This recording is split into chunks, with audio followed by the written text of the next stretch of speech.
Fairfax. I suppose one of the many good elderly women who are associated with Uncle Jack in some philanthropic work in London. I don't quite like women who are associated with philanthropic work. I think it is so forward of them. Miss Fairfax.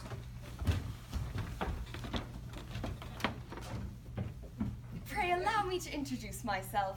My name is Cecily Cardew. Cecily Cardew, what a very sweet name.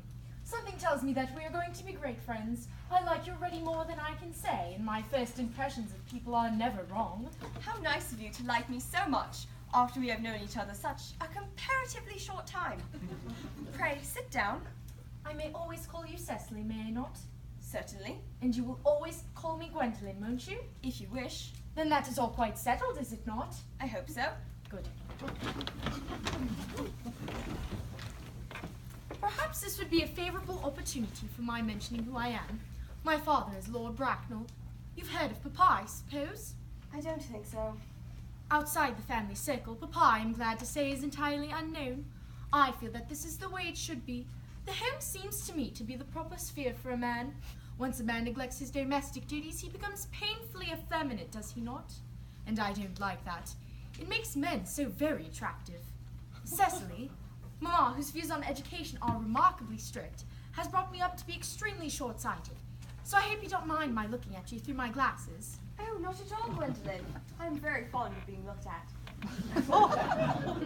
You're here on a short visit, I suppose?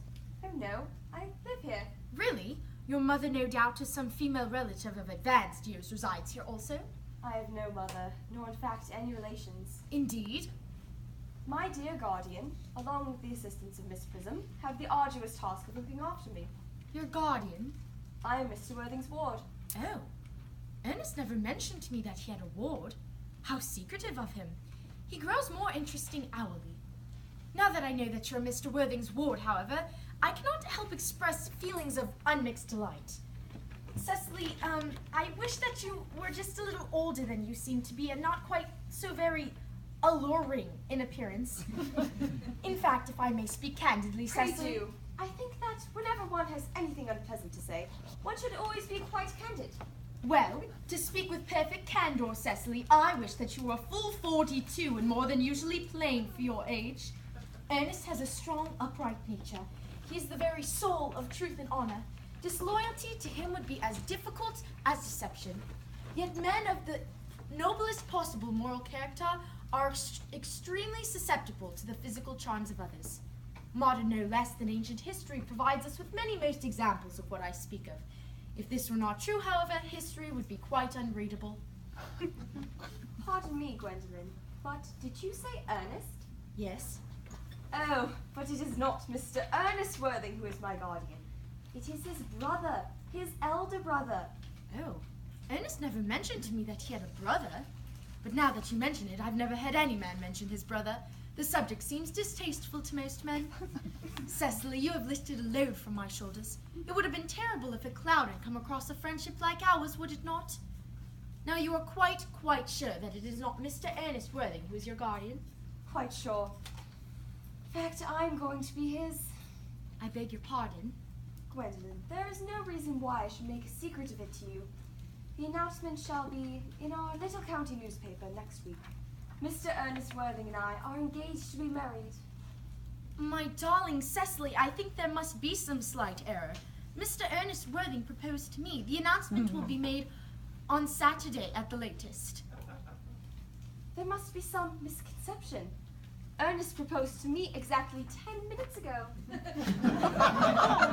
That is very strange, for he asked me to be his yesterday afternoon at 5:30.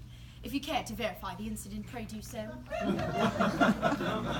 I never travel without my diary. One should always have something sensational to read in the train.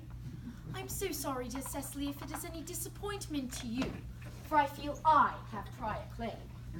It would distress me more than I can tell you, Gwendolen, if it caused you any mental or physical anguish. But it appears to me that since Ernest proposed to you, he has clearly changed his mind.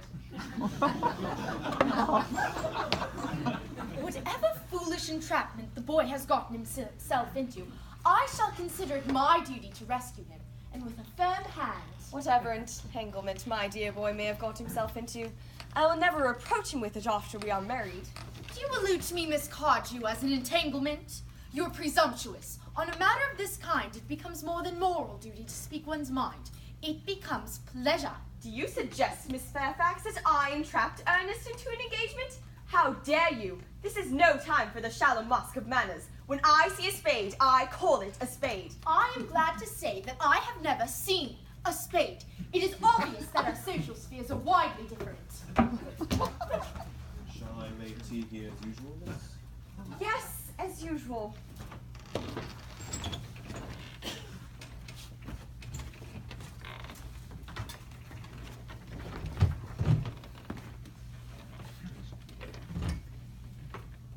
Are there many interesting walks in the vicinity, Miss Cardew?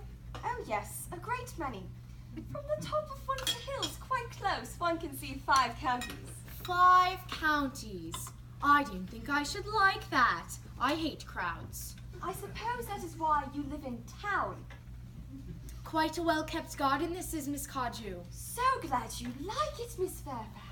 I didn't know that there were any flowers in the country. Oh, flowers are as common here, Miss Fairfax, as people are in London. Personally, I don't understand how anybody manages to live in the country if anyone who is anyone does. The country always bores me to death. Ah, this is what the newspapers call agricultural depression, is it not? I believe the aristocracy are suffering very much from it just at present. It is almost an epidemic amongst them, I am told. And may I offer you some tea, Miss Fairfax? Thank you. Detestable girl, but I require tea. Sugar. No, thank you. Sugar is not fashionable anymore.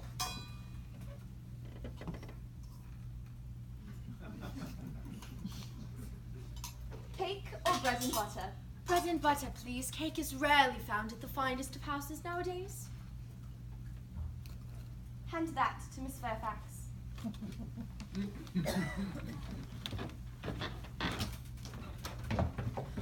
You have filled my tea with lumps of sugar, and though I asked most distinctly for bread and butter, you have given me cake. I am known for the extreme sweetness of my nature and the gentleness of my deposition. But I warn you, Miss Cardew, you may go too far. Save my poor, innocent, trusting boy from the machinations of any other girl. There are no lengths to which I would not go. From the moment I met you, I knew that you are false and deceitful, and I will never be deceived in such manners. It is obvious that my first impressions of people are invariably right. It appears to me, Miss Fairfax, that I am trespassing on your valuable time. I am sure you have many other calls of a similar character to make in the neighborhood. Ernest?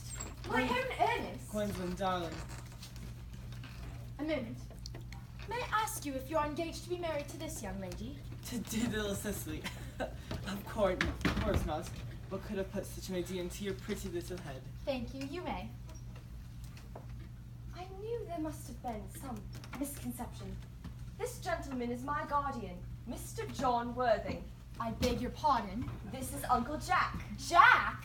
Oh! Here is Ernest. My own love. A moment, Ernest.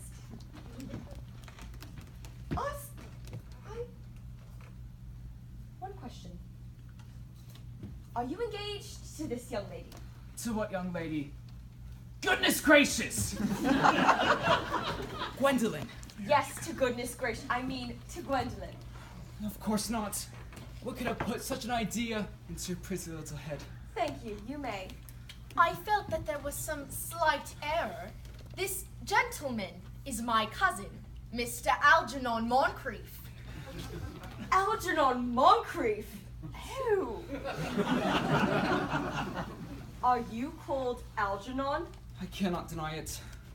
Is your name really John? I could deny it if I liked. I could deny anything if I liked. But my name certainly is John. It's been John for years. A gross deception has been practiced on both of us. My poor wounded Cecily. My sweet wronged Gwendolyn. You will always call me sister. You will always call me sister, will you not? I just have one question to ask my guardian. An admirable idea. Mr. Worthing.